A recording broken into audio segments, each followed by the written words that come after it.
தேனி மாவட்டம் சின்னம்னூரில் பத்திர ஆஃபீஸுக்கு மேற்க வயக்காரன் சேர்ந்து குளத்தில் இந்த ஆடுகள்லாம் இறைகள் சாப்பிட்டு அதுக வந்து தண்ணி குடிச்சிட்டு இந்த படுத்துருக்கு.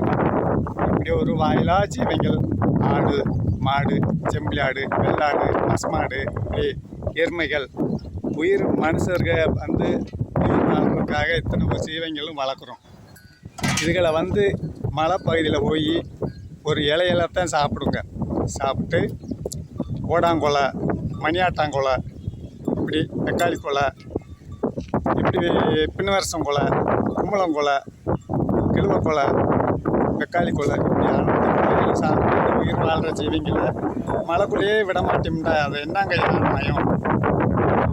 ஊரில், உலகத்தில், நாட்டில் உண்மையான அதிகாரிகள் இதுக்கு ஒரு இந்த வாயிலா ஜீவிகள் மேய்கிறதுக்கு தடுதலை பண்ணாதீங்க ஐயா. இதுகள்லாம் எப்படி நம்ம உயிர் மனசு காலங்காலமாக இதுகளை வளர்த்துதே நம்ம உயிர் வாழ்கிறோம். சில மனிதர்கள் ஊர் உலகத்தில் இருக்கவங்க பகுதி பேர் இப்படி ஆடு மாடு வளர்த்து தான் வாழ்கிறோம். அதுகளை தடுதலை பண்ணணும்னா இது என்னங்கய்யா நியாயம்? இதுக்கு வந்து கொலை வம்புக வச்சு சாப்பிட்றதுக்கு இந்த ஆடு மாடுகள் மேய்கிறதுக்கு தடுதலை ஏற்படுத்தாது. முக்கியமான அதிகாரிகள்லாம் தெரிஞ்சுக்கிட்டுருக்காங்க. இது மைக்குட்டு வில்லேஜ் யூடியூப் சேனல் மூலியமாக இதை நாங்கள் தெரியப்படுத்துகிறோம் ஐயா. மேலே அதிகாரிகள்லாம் தெரிஞ்சுக்கட்டும்ன்றதுக்காக இந்த வீடியோ போடுறோம். சின்னம்னூர் பத்திர ஆஃபீஸுக்கு மேற்க குளத்தில்